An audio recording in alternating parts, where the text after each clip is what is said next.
ganyan ho ba nyo, Trillanes, itratuhin ng mga taga-Caloocan na nabibili lang? Ganyan nyo ho ba tratuhin sila? Di ba ho? Kayo namang mga taga-Caloocan, magising na po kayo. Wag nyo iboboto yung ganitong klaseng tao. Good luck sa inyo kung saan yung babawiin. Dadaanan natin bahagya itong isang kandidato na di umano, huli po sa pag-vote buying. Hindi po bumibili ng barko vote buying po. Huling-huli si kuya pero hindi kulong. Yun nga lang. Nako po, ano pong ibig sabihin nito mga kababayan?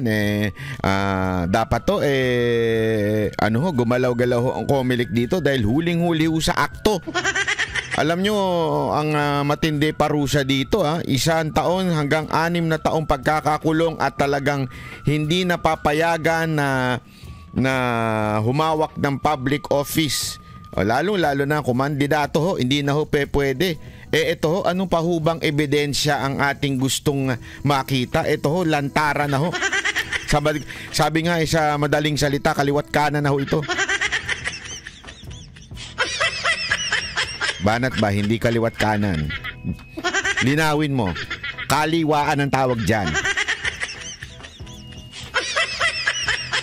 Bakit kanyo kaliwaan? Kasi di ba ang kaliwaan yung parang may bebenta ka, kunwari bebenta mo ito tapos kaliwaan kayo ng bayad. Ganun ang kaliwaan. Di ba? Pero ang ibig lamang sabihin ng kaliwaan is kamay muna. Kaliwang kamay. Kaliwaan kamay. Sabihin, boto ha? Sige, bibigay ko yung aking yung aking commitment na iboboto ka. Pero kaliwaan kayo. Ano ibibigay? 1,000 mga kababayan. Grabe, daming pera. Umantakin mo kung umiikot ka ng bawat ikot mo 1,000. Ilan ba ang botante ng Caloocan, Caloocan, ilan ba ang botante ninyo, voters in Caloocan. Tingnan nga natin kung ilan ang botante ng Caloocan. Grabe, it consists of 188 barangays. The city has 700 to 79 registered voters. Grabe yan, kunwari araw-araw nag-iikot si pangalan nito si Trillanes. Tapos ang botante, sabihin na nating 700,000 times 1,000. Grabe, magkano gagastusin? Nako! Di nagkasya sa calculator ko, ano ito? 700 million? Hayop, Sa bagay, may bali-balita tayo noon. Pagka senador, kada taon 1 bilyon ang budget. Hindi naman natin sinasabing ninakaw niya. Wala naman tayo sinasabing ganun. Hindi ko natin sinasabi yun. Kaya lang, syempre, pag ikaw matagal ka ng senador, malamang, marami ka ng nabaon. Na sahod, kayo naman. Sahod lang, kayo naman. Gago! Yung sahod lang. Wala naman ko sinasabi. Di ba? Sahod lang, sahod. Di ba, syempre, marami na hong sahod si Trillanes. So, natural 20, may naipon na siya. Ang tanong, Mr. Trillanes, bakit ganitong ginagawa ng bata mo? Panoorin nga natin. Pakita natin, panoorin natin. Kung ito ba makukonsider na vote buying. Tanong natin sa Comelec. Comelec, ito ho ba makukonsider ninyong vote buying? Kasi nung aking inaral sa inyong may nabasa po kasi ko yung ano ba ito? Yung article na Omnibus Election Code. Ang sabi doon any form ng pagpapalitan o pagbibigay ng pera o whatsoever ay yan nakukonsiderang vote buying. Meron kasi ibang mga argumento na mamaya malamang ito magiging palusot dito ni Trillanes. Pag-uusapan din natin yan. Pero mamaya papakita ko sa inyo yung talata o yung article ng batas na yan. Kung ano ba nakasulat dyan. Sige, pakita muna natin tong video ni Trillanes. Mayor! Okay. Uy! Sana all talaga, Magandang negosyo to, no? Hindi, magandang negosyo to. Pupunta ka sa lahat ng rally. Isipin mo, punta ka sa lahat ng rally ni Trillanes, di ba? Sa lahat, kung saan pumunta si Trillanes, aabangan mo lang siya. As in, pare, pupunta dito si Trillanes, aabang ka lang doon, di ba? Di-disguise ka lang. Tapos kakamay ka uli. Oh, Mayor! Oh, ikaw naman, tatanga-tanga. Di ba? Hindi mo alam kung paulit-ulit na ba yung kinakamayan mo. Oh, Mayor! Oh, mantakin mo sa isang araw yan, nakailang libot siguro yan. Kasi ganyan alam ko yung galawan ng mga mayor eh. Oh. Kasi nakikita niyo yung kay Yorme, di ba? Pinapanood natin yung kay Yorme. May makikita ka bang ganyang abutan? Wala. Walang abutang ganyan. Kasi kung may abutang ganyan, punta ko.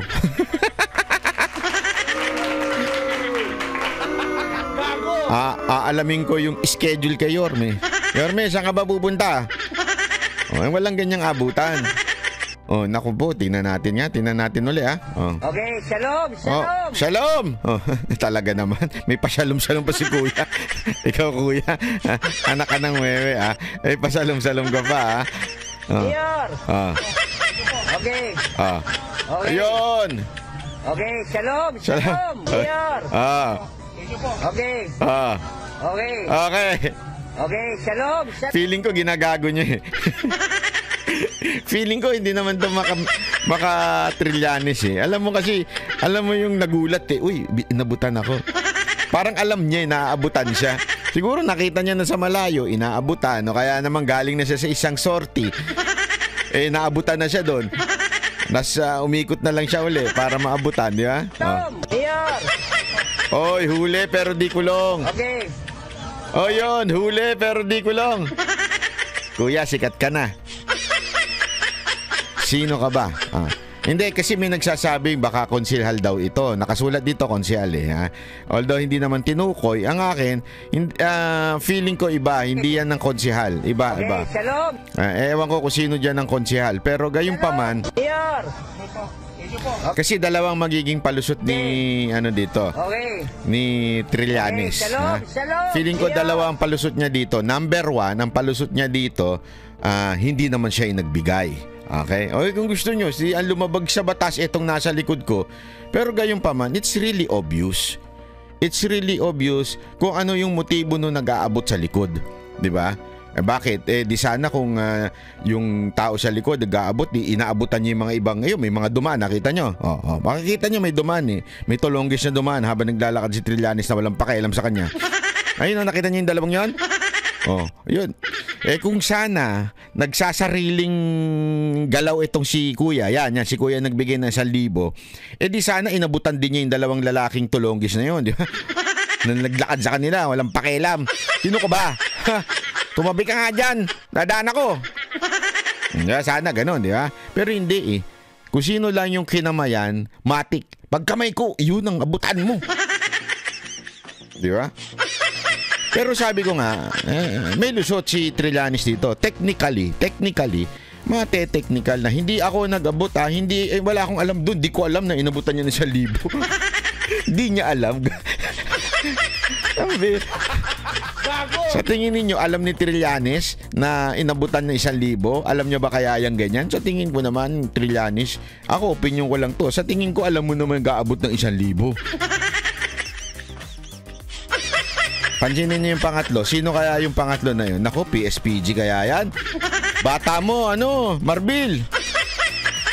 Bata mo ba yan, Marbil? PSPG ba yan? O baka naman sa yan, sa military yan. Kasi dating, ewan ko ba, paano naging member to si Trillanes ng AFP? Kaninong yan? Di ba dapat tagapagpatupad kayo ng batas? Hindi taga-protekta na may dala ng pera? Kasi ang dating niya, bantayan natin to, may pera. Hindi kaya? Wag naman po sana kuya, wag naman po sana ganun ang ating mindset na ito may dala, kaya kailangan itong proteksyonan natin. Hindi kasi alam mo yun, di ba? Alam mo, kaya nga sinabi ko sa inyo, eto kasi yan. Alam ko ano diyan SOP. dapat yung kung sakaling yun yung nagbabantay kay Trillanes, di ba? Mukha hindi ko sinagsigurado pero mukha. Dapat nakasunod kay Trillanes. Unless yung kasama ni Trillanes kasama niya. Kaya nandun lang sa likod. So ibig sabihin hindi siya separate person. Okay, naintindihan niyo ibig sabihin? Kung babasahin natin yung video, hindi kasi kung separate person yan, si Trillanes, yung security niya, tapos yung nagbibigay. Pwedeng gano'n. Ibig sabihin, may sariling lakad yung nagbibigay. Pero kung matik na, kasama ko ito nagbibigay, kaya nandun siya sa likod. Tama, mali? Hindi Ito, opinion ko lamang naman po ito. Pero dyan, naku po, malako. Huling-huli. Huling-huli si kuya nagbigay. Ito, yan yung unang palusot. Unang palusot, hindi naman ako nagbibigay. Si kuya naman. Yan ang unang palusot. Tama, mali. Okay. Ang pangalawang palusot na maaaring sabihin ito ni Trillanes, hindi pa naman simula ang campaign period. So, hindi ibig sabihin ako ay kandidato na.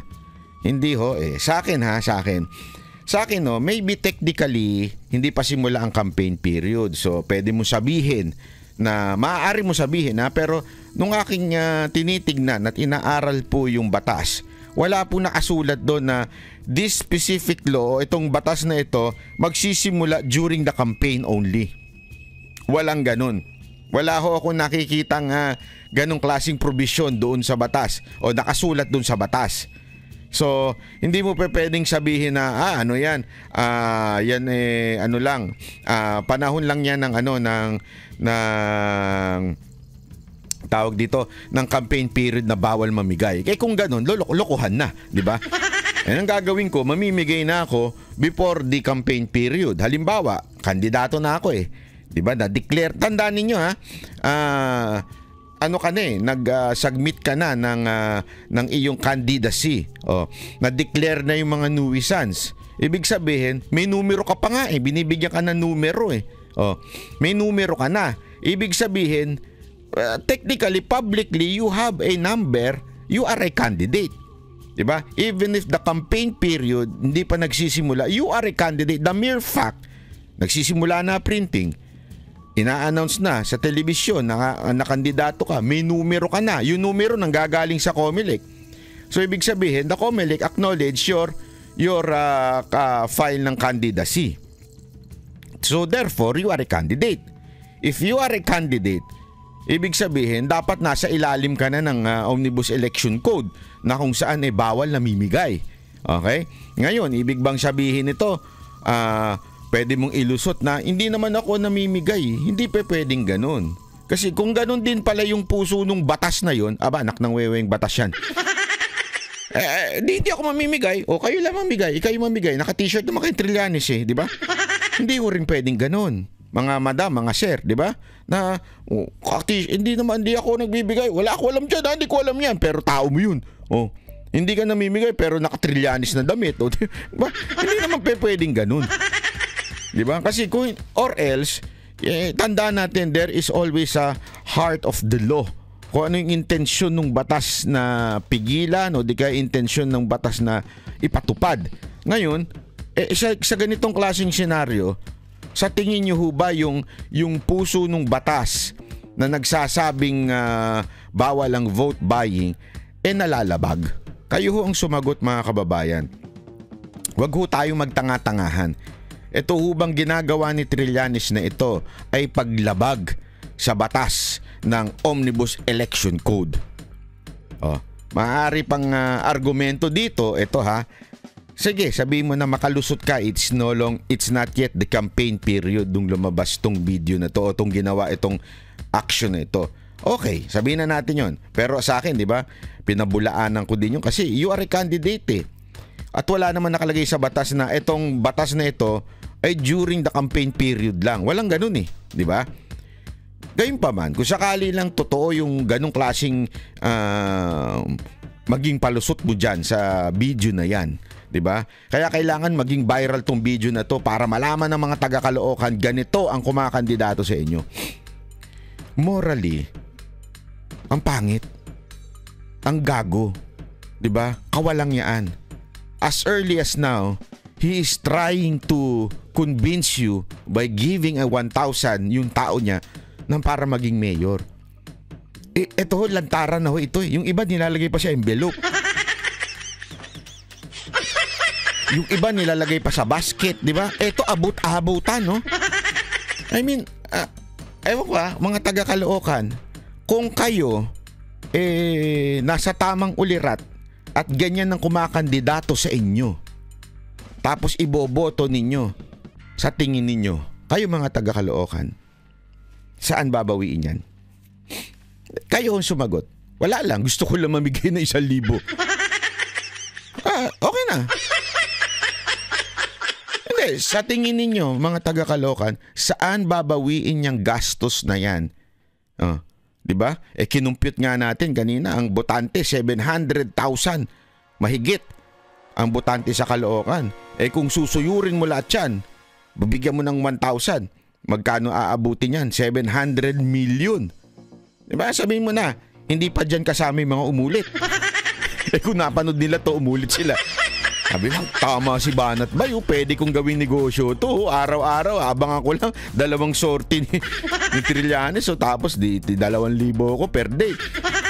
Time is 30. Hindi na magpapahinga yan. Araw-araw nang kakayurin yan. Kasi sa tindi ba naman ng kalaban niya dyan? Tsaka kulelat siya dyan So, mantakin mo, hindi bibitaw yan. 30 times 2. Kikita ka ng 60,000. Ikot-ikot ka lang kasama ni Trillanes, hindi niya alam. Di ba?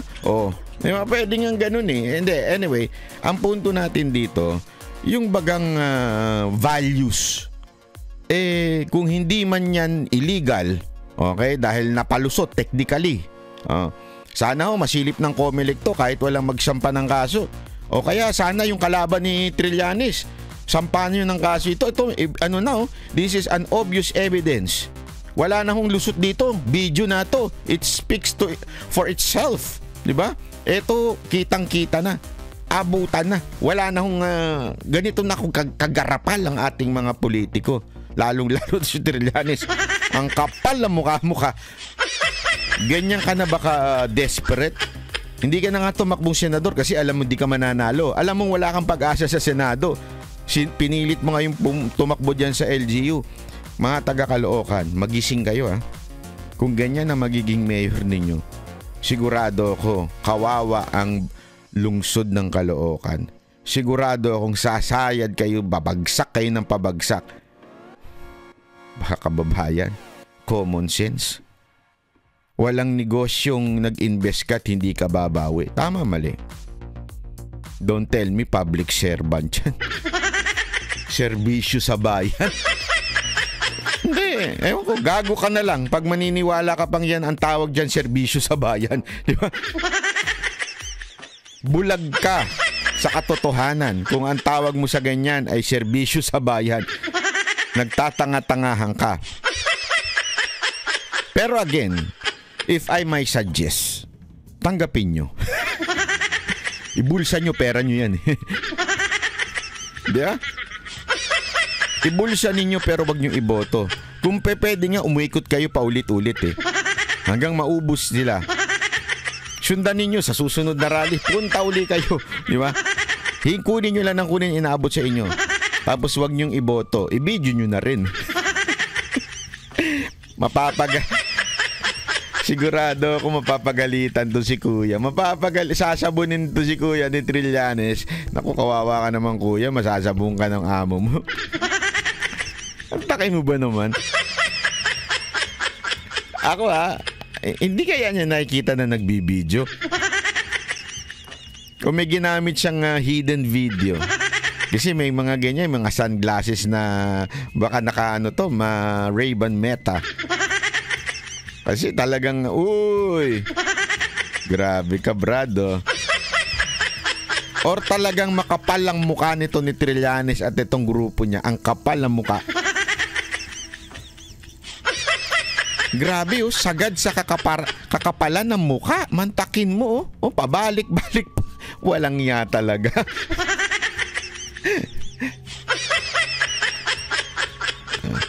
Ewan ko na lang kung kayong mga taga Caloocan, iboboto nyo pa to. Ikalat nyo ito. Sa Caloocan, ikalat nyo ho ito na nang talagang hindi na ho manalo ito. At talagang ma-shoot na ho siya. At saka alam mo, ako sana ho may gawing aksyon ng COMELEC dito. Dahil ito po ay isang pambabastos sa values nating mga Pilipino na ganito na ho ba talaga tayo. Doon nga sa isang video ko sabi ko, kung sa local government pa lang o sa LGU pa lang, 'di ba? Ganito na ang mga kandidato. How do you expect sa national na magiging hindi corrupt ang mga Pilipino? Pero ang tindi nito Bakit kanyo? Ang lakas ng loob nito, 'di ba? Nasabihin ng mga Duterte corrupt. Ang lakas ng loob nitong mga to na sabihin ang mga Duterte ay corrupt, nagnanakaw, 'di ba? May mga statements siyang ganyan. Tapos ganito yung ginagawa niya. Kaya nga sinasabi ko sa inyo ganyang ka-plastic ang mga politiko sa ating bayan. So sobrang plastic. Siguro kahit ano hindi na masusunog yan. Pag ito mga ito napunta sa impyerno, hindi na masusunog ito mga to. Magme-melt lang. You know? Hindi ko kasi, alam mo nung iniisip ko to, sabi ko, wala man lang delikadesa ito, hindi man lang binalot. Delikadesa binalot no? Gago!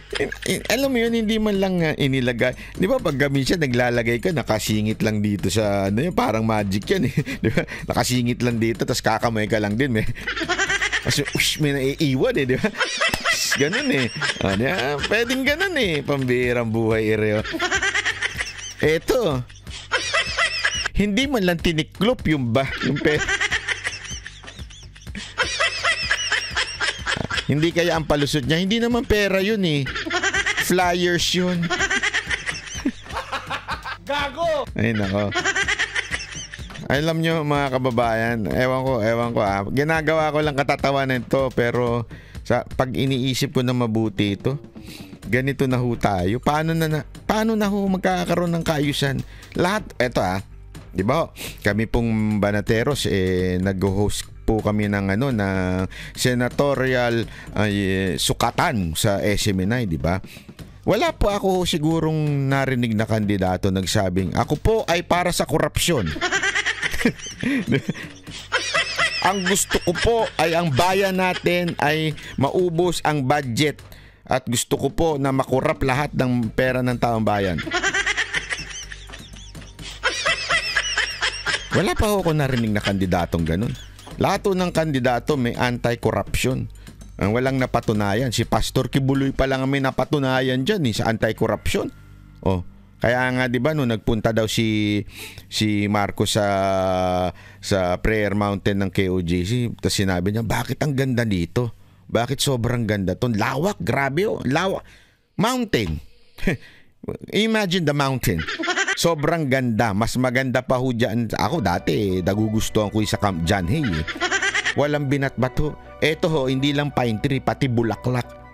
Simoy ng hangin, grabe ho yung kasi dahil sa daming puno, tapos as in sobrang ganda. Di ba tinanong ni Marcos nung hindi pa siya dating presidente, hindi pa ho siya presidente, tinanong niya, bakit bigyan niya ng kasi sagot ni Pastor Kibuloy, zero corruption dito. Every details. Alam mo ako, observant ako Pag kami nagpupunta ng SMNI, kain kami ng kain. Kasi lagi doon buffet doon As makikita ko yung kanilang worker, may naayos na resibo sa tabi. Di niya alam, sinisilip ko. Chismoso ako Sinusulat lahat ng gastos doon sa pagkain, mga binili. Nakasulat, may OR. Sabihin talagang OR. Talagang nililista. May notebook pa. Kasi talagang hindi pa pwedeng pag bumili ka ng asukal, alam mo yung papatungan mo. Hindi, kailangan nakasulat lahat yan. Detalyado. Kasi nga, ang training sa kanila, zero corruption. Walang napupuntang sayang. Hindi pwedeng may bubul. Sa kono talaga yung binigay, gagastusin. Lahat yan. Listado yan. Kaya nga sabi ko nga sa inyo, sa mga kandidato, yun pa lang ang nakita kong talagang zero corruption nagawa na. Pag every time na tinatanong namin, hindi ko naman sa inaano yung mga natanong na namin, ano. Ang sabi lang nila, ako ay anti-corruption. Ito ang gusto kong mangyari. Ito ang gusto kong mangyari. Ito ang gusto kong mangyari. At ganito ang gagawin ko para mawala ang korupsyon. Ganito, ganito, ganito. Diba? Lahat yan. Lahat sila ganun. Wala akong nagsabing gusto nila korupsyon. Lahat sila ganun. Pero wala ka pang narinig na, ako po, tumatakbong senador at ako ay anti-corruption. Ganito ang ginawa ko. Si Pastor Kibuloy pa lang ang nakita kong meron ng ebidensyang naipakita. Ngayon, sabi ko nga inong naiiling ako, na iniisip ko, ito na ata ang pinakamalalang taon, itong 2024, 2025, di pa tapos, pero ito na ho ata ang pinakamalalang gobyerno pagdating sa korupsyon. Sagad sa buto. Alam niyo kung bakit? Ito walang biro. Alam niyo kung bakit? Kung ganito ang klaseng pangangampanya meron tayo, how do you expect pag nakaupo ang mga ganitong klaseng tao sa gobyerno? Kayo sumagot. Diba? Ito walang ng joke. Kayo hong sumagot. Paano ang gobyernong patatakbuhin kung ganito sila nagsimula? Kung sinimulan mo ng ganito, na namimigay ka ng pera, ano sa tingin ninyo mangyayari pag sila ho nakaupo? Every time na gusto nilang tumaas ang ratings nila, mamimigay sila ng pera at papalandakan nila pagmumukha nila. Tayo ang bansang hari ng ayuda. Ito rin yun Yun nga. Buti nga yun. Kahit papaano. Hindi, pero ina-announce din nila. Bibigyan ko kayo ng 5,000. 5,000. Eto.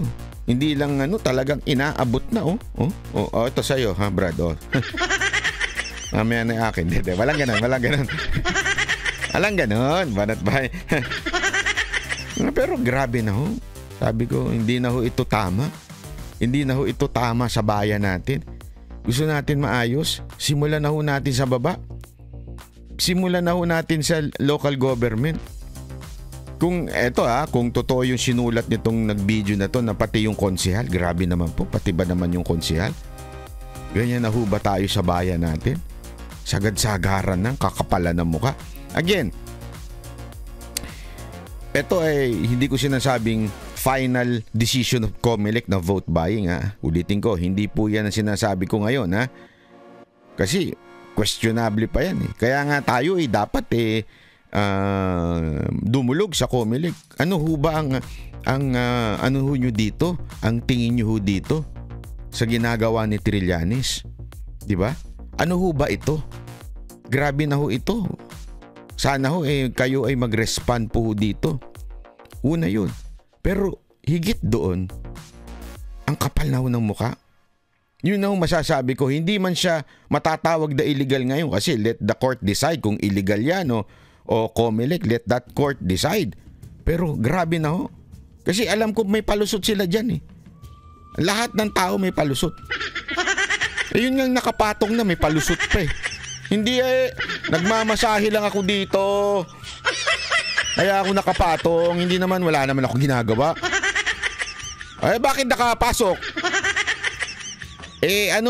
Masyadong kasi para mamasahe talaga at saka hindi siya makagalaw. Di ba? Alam mo yung, hindi, ito medyo bastos lang yung biro ko. Pero alam mo yun, sa mga nahuli mo na may palusot pa. Uling-uli, maraming ganyan sa telebisyon, sa mga news. Yung mga nakapatong na, nakayakap na, nakahubad na, may palusot pa. Tama, mali. Kaya nga sabi ko sa inyo, sigurado ako may palusot to Itong ganito, huling-huli mo na huling-huli na talaga, may palusot si Trillanes dito. Pupusta ko. Kaya nga sabi ko, hindi ko sasabihin na illegal ito ngayon. COMELEC ang magsasabi niyan at saka korte. Pero sa tingin ko at sa pananaw ko, ay talagang mali. Maling-mali ho yan. Sa tingin ko yan ay sakop nung Omnibus Election Code na vote buying. Sa tingin ko. Pero ang declaration niyan, Kung totoong illegal yan, ay COMELEC at korte. Pero sa opinion ko, wala na ho. Iba na ho yan. Hindi na ho masasabing tama yan. At syempre, pagdating naman po sa moral, napakababoy na ho naman ng ganyan. Diba? Hindi na ho tama yan. Napakababoy ng ganyang klaseng gawain. Harap-harapan na. Alam nyo, ito mga kababayan, yung ganyang harap-harapang ginagawa nila, nakakabastos eh. Para bagang sinasabi sa'yo, pera ka lang. Hindi ko na itatago to, pera ka lang, boboto ka na. Hindi na natin sisimplihan to. Diba? May mga minsan, for the boys. Mga ganyan pa eh. Medyo may konting hiya pa, for the boys. Ito hindi, garapalan. Ito 1,000. Diba? Ano, ganyan na huba nyo Trillanes itratuhin ng mga taga-Caloocan na nabibili lang? Ganyan nyo huba tratuhin sila? Diba? Kayo namang mga taga-Caloocan, magising na po kayo. Wag nyo iboboto yung ganitong klaseng tao. Good luck sa inyo kung saan niyang babawiin.